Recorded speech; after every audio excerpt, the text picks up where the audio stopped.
ngome yangu, Mwokozi wangu, Mungu wa mwamba wangu, nitamwamini yeye. Ngao yangu na pembe ya wokovu wangu, yeye ni kimbilio, aniokoa na jeuri yake mwovu. Hakika Bwana wangu, Bwana ndiye jabali langu, ngome yangu, Mwokozi wangu, Mungu wa mwamba wangu, nitamwamini yeye. ngao yangu na pembe ya wokovu wangu, yeye ni kimbilio, aniokoa na jeuri yake mwovu. hakika Bwana wangu, Bwana ndiye jabali langu, ngome yangu, Mwokozi wangu, Mungu wa mwamba wangu, nitamwamini yeye. ngao yangu na pembe ya wokovu wangu, yeye ni kimbilio, aniokoa na jeuri yake mwovu. hakika Bwana wangu, Bwana ndiye jabali langu, ngome yangu, Mwokozi wangu, Mungu wa mwamba wangu, nitamwamini yeye. na pembe ya wokovu wangu, Yeye ni kimbilio, aniokoa na jeuri yake mwovu.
Wapendwa, ninawasalimu kwa jina la Yesu. Bwana asifiwe. Jamani, Bwana asifiwe. Unajua tunayemsifu ni Bwana. Bwana asifiwe. Pastor hapa alisema hicho ni chakula chake, na ndio ukweli huo. Tunapomsifu Bwana tunamsifu kweli. Bwana asifiwe. Ninamshukuru Mungu kwa ajili ya huduma ya kwaya hii ambayo imetoka tu hapa, kwaya ya Mwatulole. Mungu awabariki. Hakika Bwana ndiye jabali letu, na sisi tutamwimbia wimbo huo siku zote. Na ninaomba kama mtu ulikuwa hujawaza kumwimbia Bwana wimbo huo, ni heri ungeanza sasa hivi, kwa sababu Bwana ndiye Mungu wa wokovu wetu. Bwana asifiwe sana. Ni kualike sasa kuelekea pamoja nami kwenye somo la jioni ya leo, na naomba nifanye quick recap, nitembee kidogo katika yale ambayo pengine tuliyasema tangu siku ya kwanza tulipokuwa hapa. Tangu siku ya kwanza tulielewana kwamba vita iliyoanzia mbinguni haikuishia mbinguni, ilishuka duniani, na vita hii target yake ni kicho cha wanadamu. Yesu akihitaji kicho chetu, wakati na shetani naye akihitaji kicho chetu, na hiyo inatuweka katikati kabisa ya pambano. Na ndio maana pambano lilipoisha mbinguni, onyo likatangazwa kwa dunia kwamba ole wa nchi na bahari, maana huyo Ibilisi ametupwa kwenu, na amekuja kwenu akiwa na hasira sana, maana anajua kwamba muda wake ni mchache. Na Ibilisi alipokuja duniani akaelekeza vita yake kwa kanisa la Mungu, yaani masalio, wale wanaozishika amri za Mungu na kuwa na imani ya Yesu. Hao wakawekwa katikati kabisa ya pambano. Lakini habari njema ni hii, hao wakamshinda kwa damu ya mwana-kondoo. Jamani, Bwana asifiwe. Na kwa neno la ushuhuda wao. Ushindi wa kanisa la Mungu ni hakika ikiwa kanisa litatumia damu ya mwana-kondoo na litatumia neno la Mungu kupeleka ushuhuda wa habari za Yesu. Jamani, Bwana asifiwe. Na tukaona kwamba vita hii ilipohamishiwa katika kanisa, Yesu akaona si vyema abaki mbinguni. Akaona haifai kabisa kushikamana na uungu ule na cheo kile na mamlaka ile. Akashuka duniani ili anitafute mimi, ambaye kwa uchaguzi wangu niliamua kupotea, nikatanga dhambini. Yesu alikuja akabeba dhambi yangu, akachukua uovu wangu. Na habari njema ni hii, kwa kupigwa kwake mimi na wewe tumepona. Bwana asifiwe sana. Kwa hiyo ndio maana Yesu akaja akaishi, akazaliwa kwanza katika hori la ng'ombe, akaishi miaka 30 maisha ya kawaida, lakini akatenga miaka 3 ya maisha yake, miaka 3.5 ya maisha yake, akiuhubiri ulimwengu habari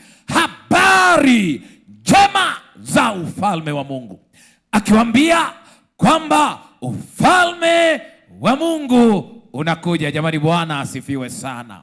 Na wakati anahubiri habari hizo, aliuambia ulimwengu ni vyema kujiweka tayari kwa ajili ya ufalme huo, na alieleza wazi kwamba angali kuja upesi. Baada ya miaka hiyo 3.5 ya kuhubiri habari za ufalme wa Mungu, alikasirikiwa, na hivyo akakamatwa, na hivyo akasulubishwa, na siku ya 3 akafufuka.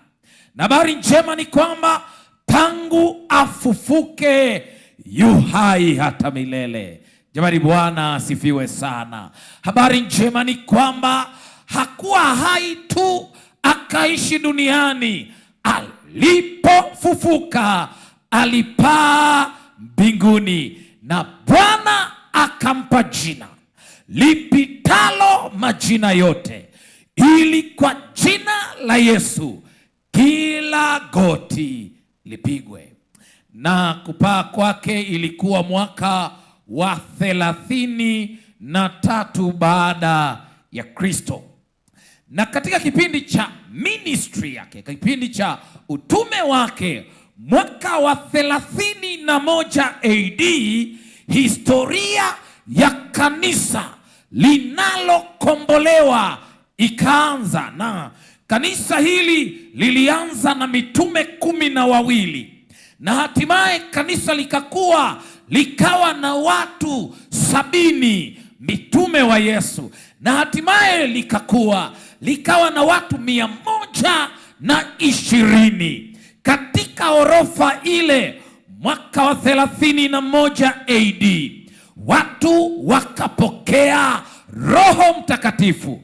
sawa na ahadi ambayo Yesu aliitoa kwenye Matendo ya Mitume sura ya 1 fungu la 8, akisema, lakini mtapokea nguvu akisha kuajilia juu yenu Roho Mtakatifu, nanyi mtakuwa mashahidi wangu katika Yerusalemu, katika Uyahudi yote, na hata mwisho wa dunia.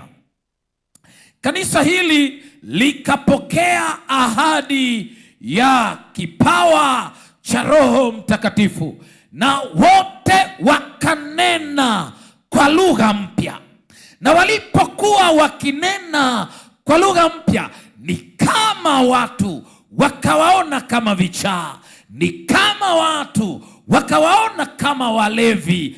Petro akatokeza akahubiri habari hizi, akawaambia watu, hawa si vichaa, lakini ni kanisa linalomwamini Yesu Kristo, mwana wa Mungu, ambaye alikuja akafa akafufuka na sasa yuhai hata milele. Habari ya uhai wake ikasambaa, na siku ile 3,000 wakaongezeka. Jamani, Bwana asifiwe.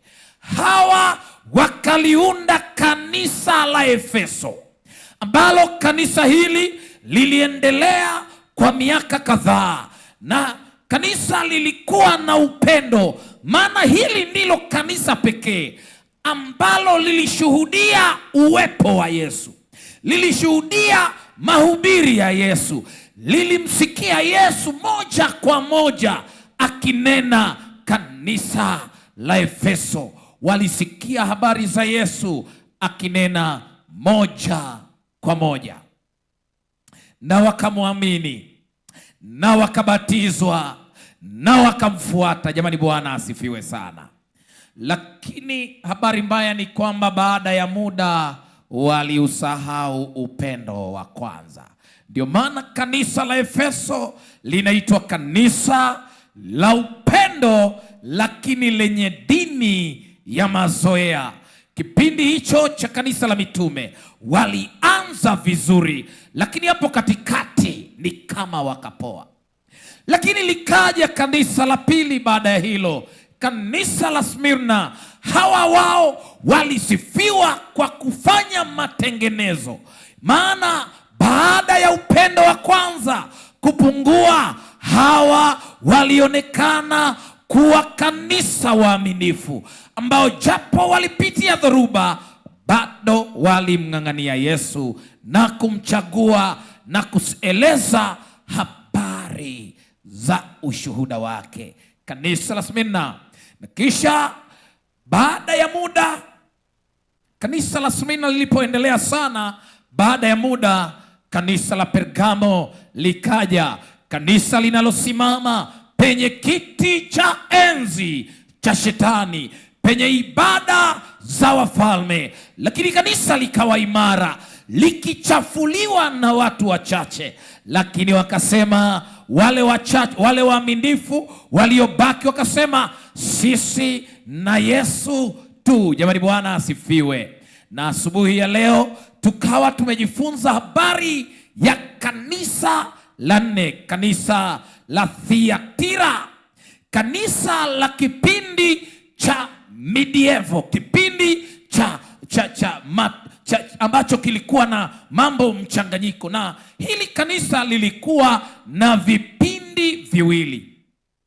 Kipindi cha kwanza ni mianzo michafu, mianzo ya kuingia kwa falsafa ndani ya kanisa, na watu wakiamini falsafa na kuamini speculation, tafakari za watu, na wakiamini desturi na mila wakaziingiza kwenye imani, na hizo zikachukua mahali pa maandiko, na hivyo neno la Mungu likafifia. Lakini habari njema ni hii, Yesu anaposema na kanisa la Thiatira anawaambia, niliona mianzo yenu ikiwa mibaya, lakini matendo yenu ya kwanza hayakuwa bora, lakini ya mwisho yamekuwa bora kuliko ya kwanza. Jamani, Bwana asifiwe. Na hapa ninamuona mshiriki mmoja ambaye matendo yake ya kwanza alipoamini hayakuwa mazuri sana, lakini amekaza mwendo kutengeneza imani yake, akiutafuta uso wa Bwana, maana anataka kuwa msafiri bora, na hivyo ameamua kwamba matendo yake ya mwisho yawe bora kuliko ya kwanza. Kanisa hili la Thiatira linafananishwa na kanisa lile la kipindi cha matengenezo, ambapo kina William Miller waliamka wakaleta uamsho kwa kanisa. Jamani, tumeasi, hebu turudi kwenye maandiko. Biblia ikaanza kusomwa tena, na hapo sasa kukawa na uamsho wa kiroho. Watu wakarudi kwenye Biblia na Orthodox Church ikaanzishwa, kanisa la Kiorthodox, kanisa linalofuata mila desturi za Biblia, linalong'ang'ana na mila za Biblia, na likasimama kanisa hilo, kanisa la Thiatira.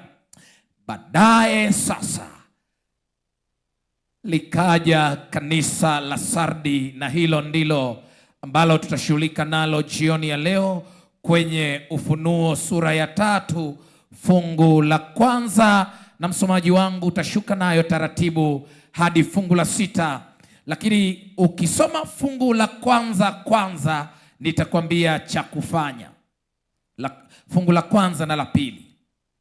Neno la Bwana linasema, naam, na kwa malaika wa kanisa lililoko Sardi andika. Na kwa malaika wa kanisa lililoko Sardi andika. Haya ndiyo anenao yeye aliye. Haya ndiyo anenaye yeye aliye na roho hizo 7 za Mungu, na hizo roho 7 za Mungu, na zile nyota 7. Tena yeye ndiye anashika zile nyota 7. Nayajua matendo yako. Mkononi mwake anasema, ninayajua matendo yako, ya kuwa una jina la kuwa hai, ya kwamba wewe Sardi una jina la kuwa hai, nawe umekufa, lakini hatari ni kwamba umekufa. Tuombe. Baba, jioni ya leo sema na kanisa lako tena, sema nasi tena ambao tuko vitani, ili tuokolewe kwa jina la Yesu, amen. Kanisa la Sardi ni kanisa ambalo linaibuka mara tu baada ya linafanana na kanisa, historia ya kanisa kipindi cha baada ya matengenezo, na hiki ni kipindi kinachoenda kutokea karne ya 17 hadi karne ya 18. Hapo karne ya 17 na karne ya 18, hapa ndipo historia inapotupeleka kiunabii. Japo kanisa la Sardi lilikuwa kanisa halisi la karne ya kwanza huko Uturuki, lakini tabia zake na mwenendo wake na mambo yake kiunabii yanafanana na kanisa la Mungu katika kipindi cha karne ya 18 na karne ya 19. Hiki kilikuwa kipindi mara tu baada ya matengenezo makubwa na ambayo yalifanyika kwenye kanisa, na baada ya kufa kwa baadhi ya wana matengenezo ikaja apostasy, ukaja uasi ndani ya kanisa. Kanisa hili lilionekana kwa nje likiwa kanisa imara, lilionekana kwa nje likishika Biblia, tena mtu akifundisha kitu chochote kinyume na Biblia wangemkemea, wangesema wewe ni muasi. Kanisa hili lilionekana kuwa kanisa ambalo lina nguvu kwa nje, lakini ndani lilikuwa uozo mtupu. Na Yesu akilitazama kanisa hili anasema, wewe Sardi una jina la kuwa hai, lakini mimi ninayeshika nyota 7 mkononi mwangu, ninakuhakikishia kati ya makanisa yote, wewe ndiwe kanisa ambalo lina jina la kuwa hai, lakini umekufa.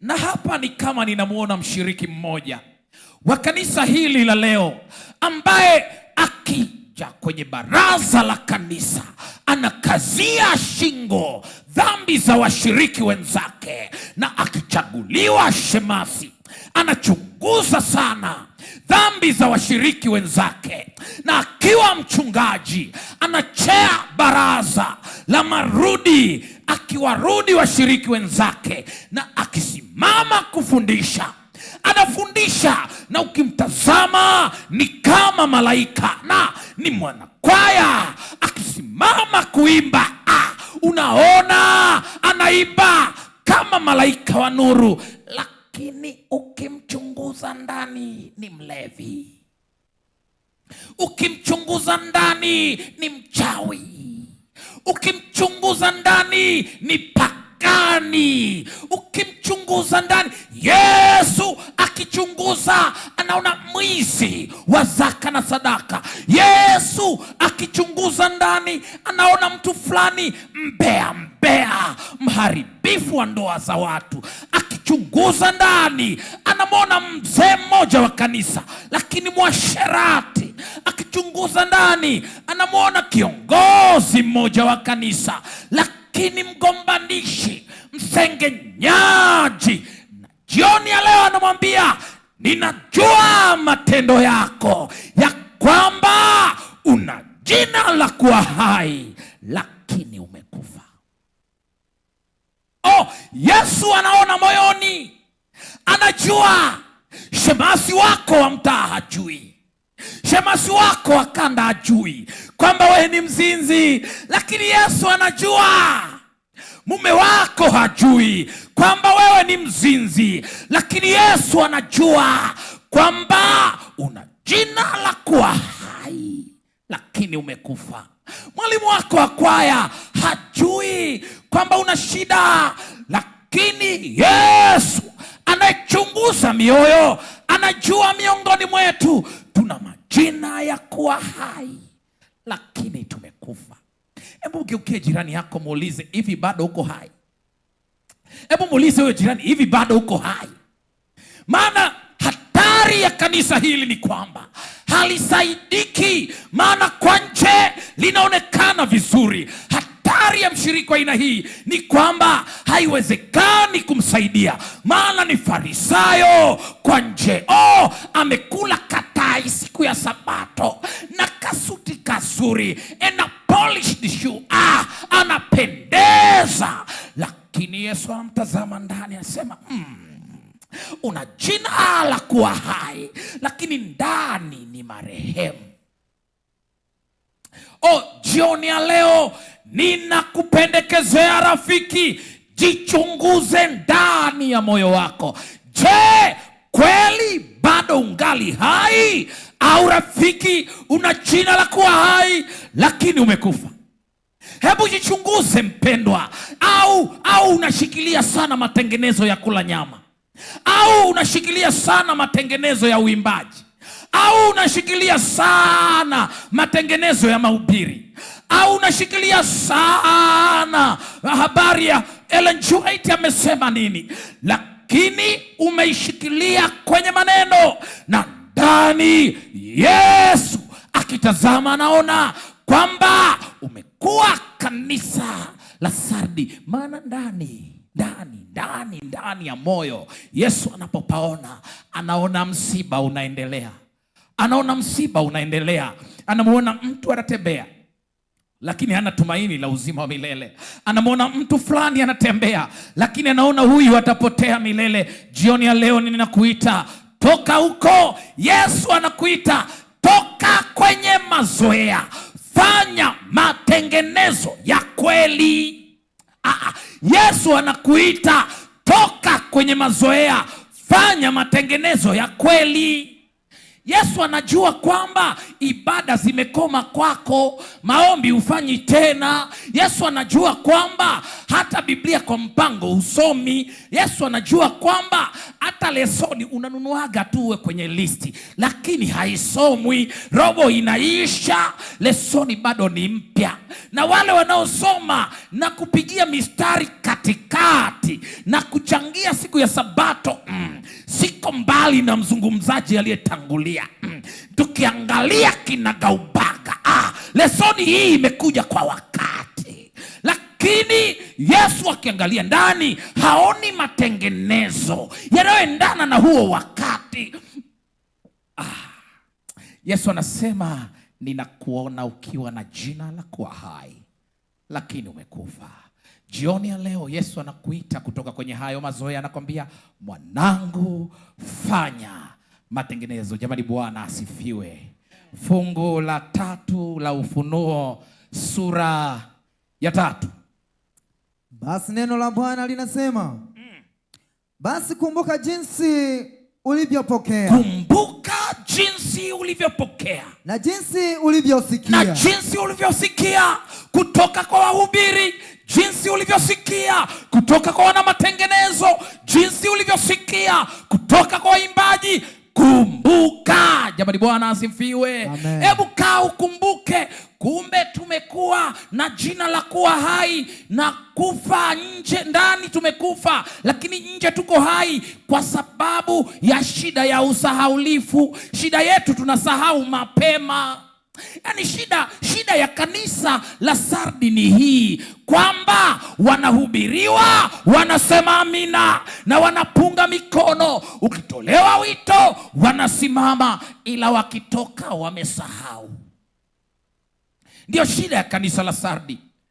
Na hiyo inafanana na sisi wengi ambao tunakuja kuimba na tunaimba wenyewe, na katika kuimba tunasema tunayaeleza mcheni Mungu na kumtukuza kwenye wimbo, maana saa ya hukumu yake imekuja. Na wale walioimba kwamba saa ya hukumu inakuja, wanatoka pale na wanatongozana, na ni mke wa mtu na mme wa mtu. Hii saa ya hukumu ulioimba hapa umeisahauje? Mungu akusaidie uondokane na usahaulifu huo. Jamani, Bwana asifiwe. Mungu atusaidie tuondokane na huo usahaulifu, maana haiwezekani dakika hiyo hiyo, siku hiyo hiyo ambayo tumehubiri, siku hiyo hiyo ambayo tumeimba hiyo, lakini tunasema tunakaza mwendo mbinguni. Kila siku tunapanda juu. Juu wapi mpendwa? Juu wapi kama hatuna mpango wa kufanya matengenezo? Anasema Yesu, kumbuka. Kumbuka jioni ya leo mpendwa, kumbuka. Jamani, Bwana asifiwe. Amen. Kumbuka. Yashike hayo na kutubu. Shika yale uliyoyafundishwa. Shika yale uliyojifunza ukatubu. Walakini usipokesha. Lakini usipokesha, nitakuja kama mwivi. Ninakujia kama mwivi. Wala hutaijua saa nitakayokuja kwako. Na hujui saa. Shikilia kwanza hapo. Ni kama kuna watu wanakuja kama manabii kati yetu wakisema, mwaka 2030 na ngapi, Yesu anakuja. Lakini yeye mwenyewe alisema, katika saa msioidhani Mwana wa Adamu yuaja. Na hapa tena anasema, nitakuja kwako ghafla. Yaani wakati hujajiandaa. Mahali fulani mwandishi wa Biblia anaandika, anasema wakati watu wanafanya karamu, wakula wanakula, wakunywa wanakunywa, wakuoa wanaoa, wakuolewa wanaolewa, hapo ndipo Yesu atatokea ghafla kwao, na wala si kwa saa unayoidhani. Anasema fanya matengenezo, maana usipoyafanya matengenezo hayo, naja kwako. Ngoja niwaambie wapendwa, kuja kwa Yesu ni hakika. Yaani ni muhimu tuizungumzie leo.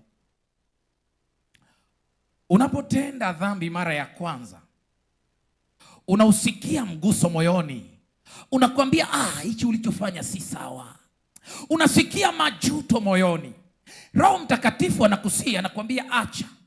Na unapojaribu ukishapata mguso, ni kama unatubu hivi, ni kama unaomba msamaha hivi, ni kama unajutia. Hebu kumbuka siku ile ulipiga magoti kabisa, ukalia, ukasema nimekuache mimi, mbona nimekuwa mtu mbaya namna hii, na ukatenda dhambi tena. Yani wiki chache zilipopita ni kama na uliapa ukasema mimi tena wabillahi sifanyi hiki kitu tena. Lakini kilichotokea baada ya muda ukashawishika, na uliposhawishika kukawa na roho mbili, moja inakwambia fanya tu utatubu, na nyingine inakwambia acha. Ukafanya mara ya pili hiyo dhambi, na unaijua mwenyewe, na ulipoifanya ni kama majuto yalikuwepo tena. Lakini ya mara ya pili hayalingani na yale mara ya kwanza, maana umeendelea kumhuzunisha Roho wa Mungu anayekushauri moyoni mwako. Lakini ni kama umerudia tena ile dhambi, ni kama ukatubu tena, ni kama ukarudia tena. Na ngoja nikwambie, baada ya kurudia kwa muda mrefu unapata usugu wa dhambi. Na ngoja nikwambie, usugu wa dhambi ndio unaotengeneza hali ya ndani ya moyo ya kuwa mfu rohoni, hali ukionekana kuwa Mkristo kwa nje, kwa sababu ufu huu unatokana na Roho Mtakatifu kukoma kukushawishi, Roho Mtakatifu kukoma kukushauri, Roho Mtakatifu kukoma kukuchochea kufanya matengenezo. Na sasa unazini wala ushtuki, unakula zaka wala ushtuki, unaiba wala ushtuki, unasema uongo wala ushtuki, unasengenya wala ushtuki. Siku ya Sabato ndio unapeleka mzigo wako sokoni wala ushtuki. Siku ya Sabato ndio unaenda kazini kusaini wala ushtuki, maana Roho amekoma kukushawishi.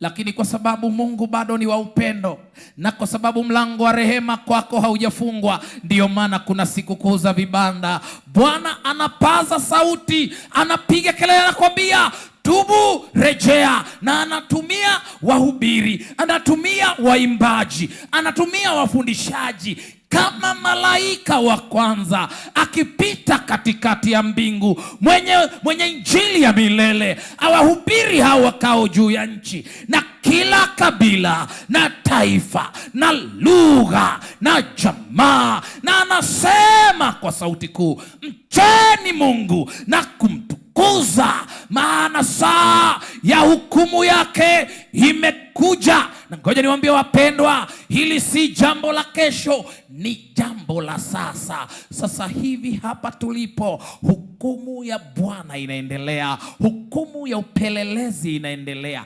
Kila mmoja wetu anapitishwa kwenye vipimo, na kila tendo, na kila neno, na kila wazo, liwe la siri au liwe la wazi, yote yanarekodiwa, na neno la Bwana linasema hayo yataletwa hukumuni. Na Bwana akiyatazama hayo, ni kama anaona mtu fulani hapa akiwa na jina la kuwa hai, lakini amekufa. Ndio maana makambi ya mwaka 2008 ulipotolewa wito, ulisimama ukalia, ukajutia dhambi. Ya 2009 yakakukuta ukiwa na hali ile ile, yakahubiriwa tena. Yakakukuta 2020 ukiwa na hali ile ile, mhubiri akahubiri tena, akasweat na akafungua koti, akapaza sauti, na ukasema come on, neno la Bwana kipindi hiki limekuja kwa namna ya pekee sana. Na ikafika hatua sasa ukasema tumechoka wahubiri wa kawaida, hebu tuleteeni mhubiri kutoka General Conference. Tumechoka wahubiri wa kawaida, hebu tuleteeni mhubiri kutoka Union au Division, labda tutashtuka. Na ni kama viongozi wakasikia, ukaletewa mhubiri kutoka General Conference, akahubiri, lakini hakikubadilika kitu. Akaja wa Division, akahubiri, ukaonekana kama umetubu, maana usoni ni kama uko hai, lakini baada ya yote umerudi kwenye yale. Na makambi ya mwaka jana ukagundua kwamba umechoka kujitoa. Na mito ikiitwa wakisema simama, unasema nimejitoa sana, hata Mungu anajua nimejitoa sana, lakini ule usugu unaendelea kukua. Na ngoja nikwambie mpendwa, hivyo ndivyo Roho Mtakatifu anavyohama taratibu, lakini kwa uhakika. Maana tumemsulubisha, maana tumemtesa. Kumsulubisha Yesu msalabani haikutosha. Sasa imefikia hatua tunamhuzunisha Roho wa Mungu kwa matendo yetu, maana kila akikemea tumerudi tena, kila akionya tumerudi tena, kila akifundisha tumerudi tena. Na tunaona kama ni uzoefu wa kawaida. Hilo ni jina la kuwa hai, lakini tumekufa ndani. Yesu anasema, lakini nikiangalia ni kama ninaona chembe chembe ndogo za uhai. Nikichunguza moyo wako ni kama hujafa kibudu, ni kama naona elements. Ni kama ukisoma Biblia kuna wakati unashtuka. Anasema yaboreshe yaliyosalia yakiwa hai, huenda yakaambukiza, huenda uhai huo ukaambukiza kwenye mambo mengine, na huenda yakakusaidia kufanya matengenezo. Jioni ya leo nakupendekezea rafiki, fanya matengenezo. Fanya matengenezo mpendwa. Na wakati huu si wakati wa watu wengi, ni wakati wa kwako mwenyewe kufanya matengenezo. Na Bwana anakuita wewe binafsi, anasema mwanangu, ninataka ufanye matengenezo. Imetosha kuishi katika hali ya ufu, na anasema fanya matengenezo. Jamani, Bwana asifiwe. Nani jioni ya leo anayesema nimeisikia sauti ya Bwana na nimeamua niondoke kwenye hali ya ufu, nimeamua kuachana na jina la kuwa hai, nataka niwe hai kweli kweli. Jina la usabato silitaki tena, mimi nataka niwe msabato kweli kweli. Jina la Mwadventista msabato wakati ndani ni mpagani, hilo silitaki tena. Ninataka sasa nianze upya, niwe Mwadventista msabato kweli kweli, anayesubiri marejeo ya Yesu mara ya pili. Yuko wapi mtu aina hiyo? Kwa nini asisimame jioni ya leo? Anasema nataka, nimeacha na sitaki tena Ukristo wa hayo ya jana. Mungu akubariki. Kwa nini usisogee tu huku mbele? Unasema moyoni, unasema mimi haya mambo ya usabato wa jina tu, ni kuwa msabato, sitaki. Sasa nataka kuanza upya. Imetosha Ukristo jina, imetosha. Nataka kufanya matengenezo. Mungu akubariki. Mungu akubariki unaposogea. Mungu akubariki. Mungu akubariki. Nilipotoka kabisa,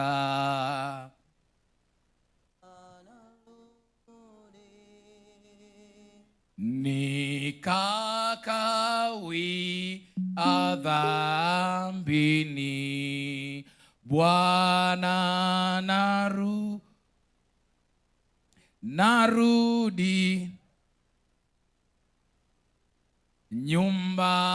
nyumbani daima.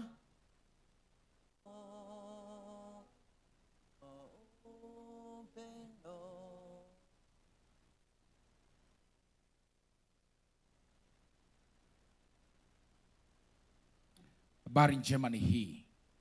Yesu hahitaji mambo mengi sana ili kumpokea mja wake. Yeye anachotaka ni neno, nimekosa mimi, nimekosa sana, Yesu nisamehe, natamani unianzishe upya. Ukisema hayo moyoni, Yesu anasikia na anakuponya na anakuokoa na anakuanzisha upya. Yesu ni mwaminifu. Lakini najua miongoni mwetu wako watu watakaobatizwa sabato hii, watu wanaosema kwamba mimi nimechoka uzoefu wa dhambi, sasa nataka kujitoa. Niwe miongoni mwa watakaobatizwa. Hao wawahi huku mbele, maana natamani tuendelee kuomba nao. Hata kama walijitoa mara ya kwanza, wakajitoa mara ya pili, endelea kujitoa tena. Unasema mimi sabato hii nataka niwe miongoni mwa wale ambao wanaondokana na kule kuonekana kama wako hai lakini wamekufa. Wewe njoo hapa, natamani tuombe pamoja. Yuko wapi mtu yule anasema nimechoka Ukristo wa mazoea, Nimechoka usabato wa mazoea. Nimechoka maisha ya dhambini. Nimechoka kuonekana kama niko hai hivi, lakini nimekufa. Huyo mtu asogee huku. Na Yesu anamuita. Ni Yesu anakuita. Anasema njoo mwanangu. Mungu akubariki. Mungu akubariki. Njoo mwanangu. Yesu anakuita. Anakwambia njoo, njoo. Yuko wapi mwingine anasema ninahitaji, mimi bado najitoa. Ninajitoa tena. Nimechoka maovuni. Nilipotoka sana, lakini sasa narudi. Ninamtaka huyu Yesu. Labda sikuwahi kubatizwa, lakini mara hii ninamtaka huyu Yesu. Yuko wapi mtu? Mungu akubariki binti yangu. Njoo tu, njoo tu. Usione shida kupiga tu. Na ukimwona mtu anapiga tu, ampe space apite. Msaidie mtu kusogea. Yuko wapi mtu anayesema ninamtaka huyu Yesu? Ninataka kutoa maisha yangu kwa Yesu. Nataka kuanza upya.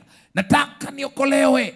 Maana Marko 16 fungu la 16 inatoa line clear, inasema aminie na kubatizwa ataokoka, asiamini atahukumiwa. Na hii ndio maana Yesu anatoa wito wa ubatizo mchana wa leo.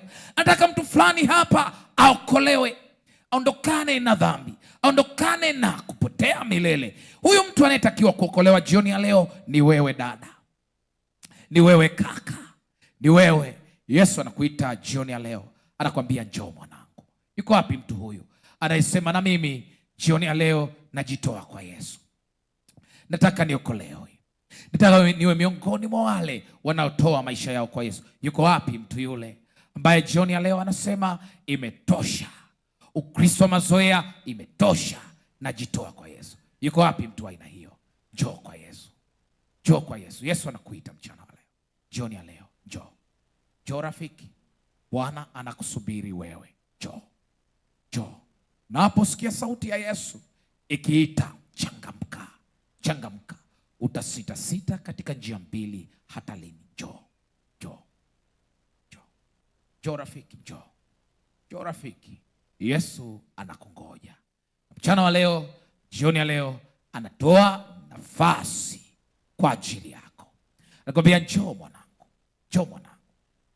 Wala usimwangalie mwanadamu, wewe sogea tu, sogea. Yesu anakuita. Mungu akubariki. Ona mtu anasogea kule. Mungu akubariki. Je, yuko wapi mwingine? Anasema imetosha.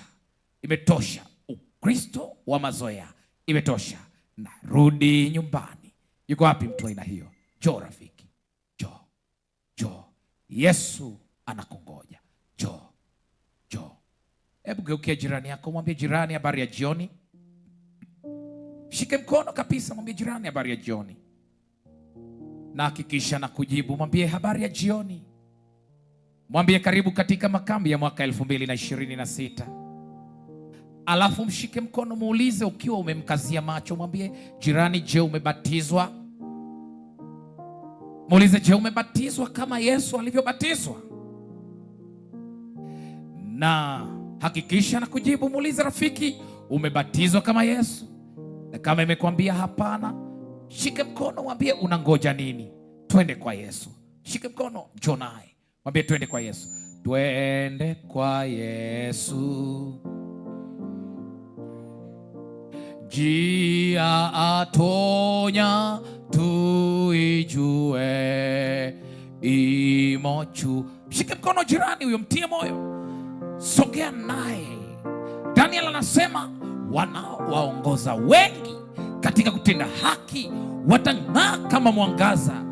Na jioni ya leo Bwana anataka na wewe uwe miongoni mwa wale watakaong'aa kama mwangaza.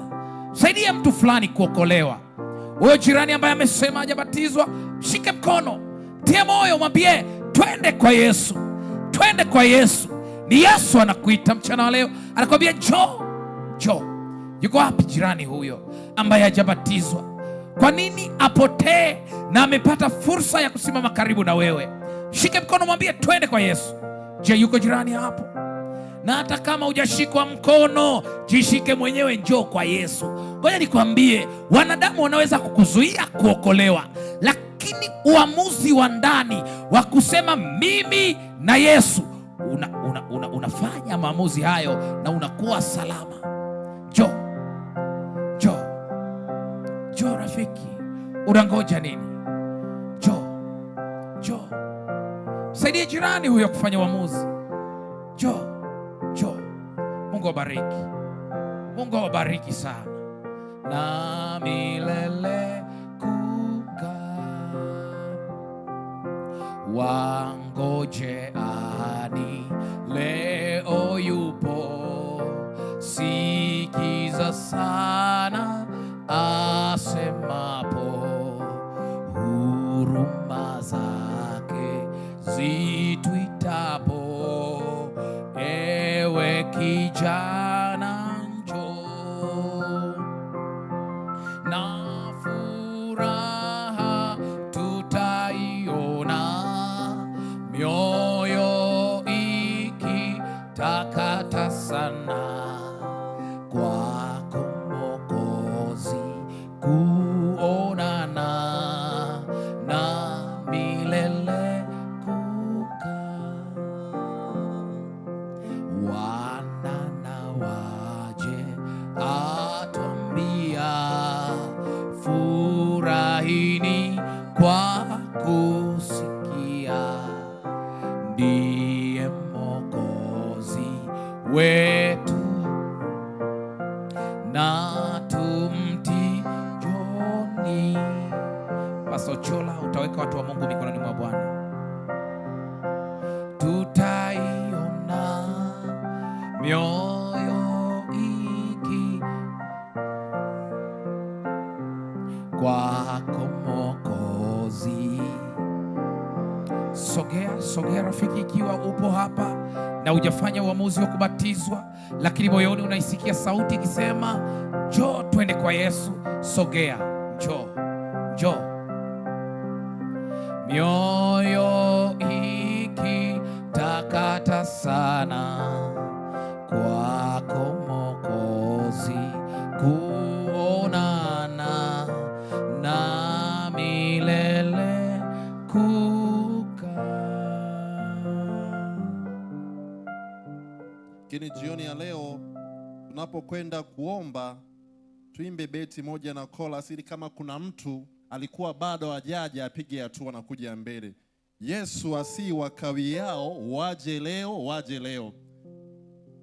Yesu asi wakawiao waje leo, watafurahi waaminio, amka upesi njoo,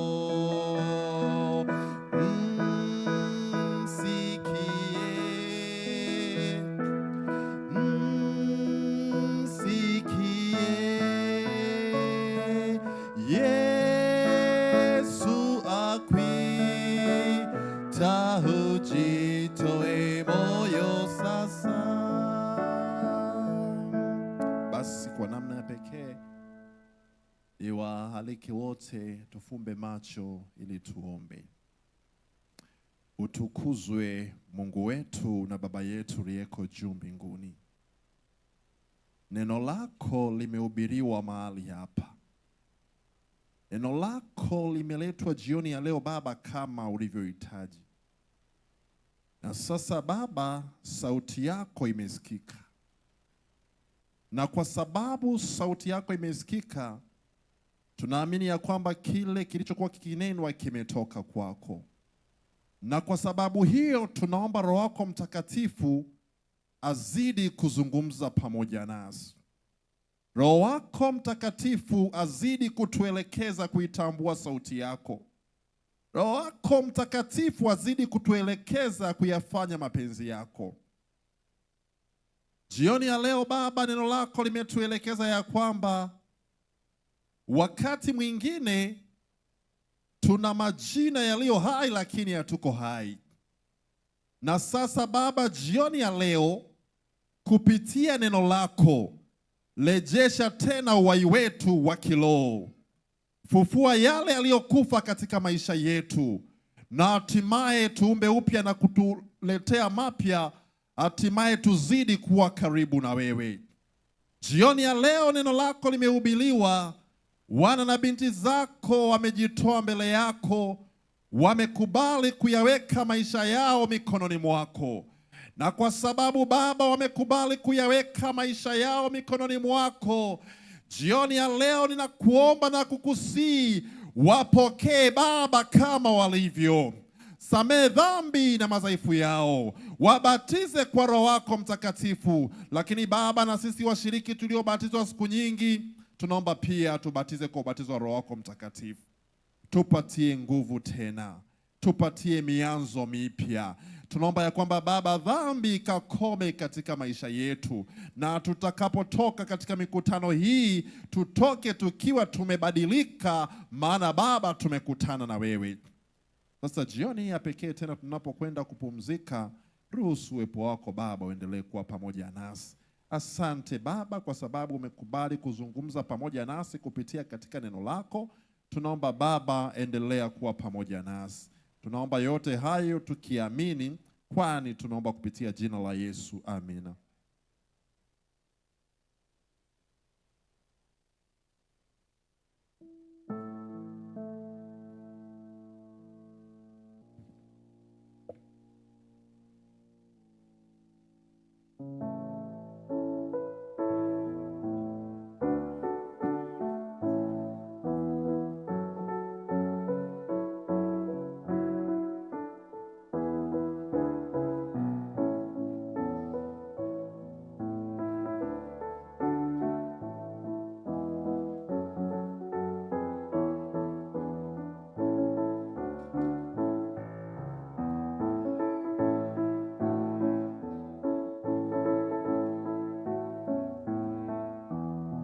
Mpenzi mtazamaji wa Mwatulole SDA Channel, tunatoa shukrani zetu za dhati kwako kwa kufuatilia matangazo haya ya moja kwa moja kutoka katika viwanja vya kanisa la Mwatulole.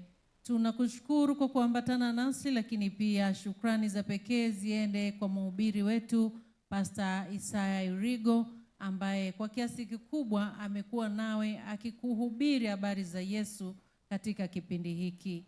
Hadi wakati mwingine, mimi naitwa Beata Kisaka, nikutakie jioni njema.